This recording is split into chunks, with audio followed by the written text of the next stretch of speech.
সুন্দর হলেই প্রেম হয় না, যার সঙ্গে প্রেম হয় তাকেই সবচেয়ে সুন্দর লাগে। এই কথাটার মাঝে লুকিয়ে আছে ভালোবাসার আসল মানে।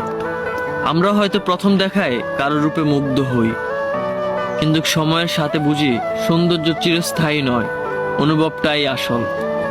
যার চোখে নিজের পৃথিবী খুঁজে পাই, যার পাশে থাকলে মনে শান্তি পাই, সেই মানুষটাই আমাদের কাছে সবচেয়ে সুন্দর হয়ে ওঠে। প্রেম হয়ে ওঠে আত্মার সংযোগ, হৃদয়ের কক্ষপতনে একে অপরের পাশে থাকা ছোটখাটো মুহূর্তগুলো একসাথে উপভোগ করার মাঝেই গড়ে ওঠে এক সুন্দরতম বন্ধন। তাই শুধু বাহিরিক রূপ নয়, সত্যিকারের ভালোবাসা তখনই জন্ম নেয় যখন একজন মানুষকে তার সমস্ত ভাঙাচুরা, হাসি, কান্না, আলো, অন্ধকার সহ গ্রহণ করি। তখনই বুঝি সেই আমার পৃথিবীর সবচেয়ে সুন্দরতম মানুষ।